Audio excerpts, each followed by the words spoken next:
Hello, welcome to Read to Them, the One School, One Book program. We're going to start tonight reading our chapter 1 of the book, Toys Go Out. Toys Go Out by Emily Jenkins, pictures by Paul O. Zielinski.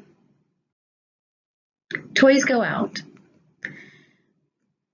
Being the adventurers of a knowledgeable Stingray, a toughy little buffalo, and someone called Plastic. Emily Jenkins is the author, and it is illustrated by Paul O. Zielinski. Contents, Chapter 1, In the Backpack, where it is very dark. In the backpack, where it is very dark. The backpack is dark and smells like a wet bathing suit. Waking up inside, Lumpy feels cramped and grumped. I wish I had been asked, he moans. If I had been asked, I would have said I wasn't going. Shh, says Stingray, though she doesn't like the dark backpack any more than Lumpy. It's not so bad if you don't complain. We weren't told about this trip, snorts Lumpy. We were just packed in the night. Why don't you shut your buffalo mouth, snaps Stingray. Your buffalo mouth is far too whiny. There's a small nip on the end of her tail, and Stingray curls it away from Lumpy's big square buffalo teeth. Plastic usually hums when she feels nervous. Tum-tum, tum-tum, tum-tiddle-tum, she trills to see if it makes the inside of the backpack seem any nicer. Don't you know the words to that song? Asks Lumpy. There are no words, it's a hum, answers Plastic. No one says anything for a while after that. Does anyone know where we're going in here? Wonders Lumpy. Plastic does not. Stingray doesn't either. My stomach is uncomfortable, grumps the buffalo. I think I'm going to be sick. Ba-bump. It feels like the backpack is going down some stairs. Or maybe up some stairs, or maybe something worse than stairs. Stingray tries to think calming thoughts. She pictures the high bed with fluffy pillows where she usually sleeps. She pictures the little girl with the blue beret who scratches where the ears would be if Stingray had ears. But none of those thoughts make her feel calm. I hope we're not going to the vet, Stingray says finally. What's the vet? Asks Lumpy. The vet is a big human dressed in a white coat who puts animals on a contraption made from rubber bands in order to see what's wrong with them, answers Stingray, who sometimes says things when she doesn't know. Then he pokes them over and over with needles the size of carrots and makes them drink nasty-tasting medicine and puts them in a bumpety washing machine to fix whatever's broken. If anyone needs to go to the vet, it's the one-eared sheep, says Plastic, remembering the oldest of the little girl's toys. And sheep's not even here. No, we can't be going to the vet. We're not broken. Speak for yourself, snorts Lumpy, who feels even sicker than before at the thought of the bumpety washing machine. Whoosh, whoosh. The backpack begins to swing back and forth, or maybe round and round. I hope we're not going to the zoo, moans Stingray. There's a picture of them. They're all cramped up in that backpack. They'll put us in cages with no one to talk to, each one in a separate cage, and we'll have to whoosh back and forth all day and do tricks on giant swings, with people throwing quarters at our faces and teasing. I don't think we're big enough for the zoo, Plastic says hopefully. I'm pretty sure they're only interested in very large animals over there. I'm large, says Lumpy. She means really, really very large, says Stingray. At the zoo, they have stingrays the size of choo-choo trains and Plastics the size of swimming pools. Zoo buffaloes would never fit in a backpack. They eat backpacks for lunch, those buffaloes. Is that true? Asks Lumpy, but nobody answers him. Plunk! The backpack is thrown onto the ground, or maybe into a trash can, or onto a garbage truck. We might be going to the dump, cries Stingray.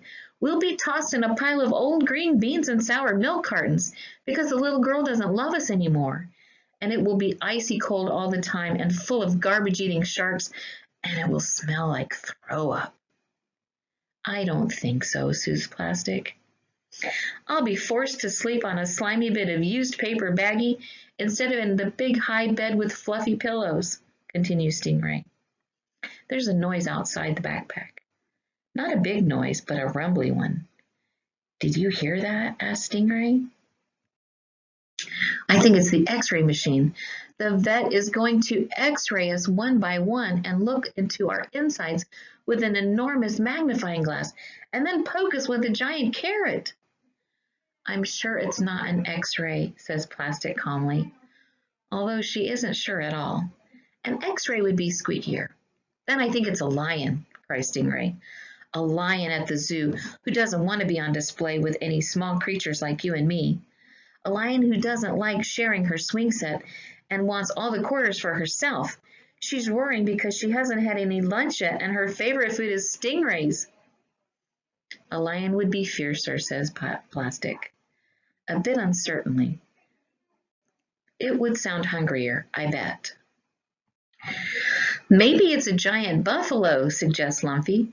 Maybe it's a dump truck, squeals Stingray, a big orange dump truck, tipping out piles of rotten groceries on top of us and trapping us with garbage-eating sharks. And the throw-up smell. Wouldn't a dump truck be louder, asked Plastic, though she is starting to think Stingray might have a point. I'm sure it's not a dump truck.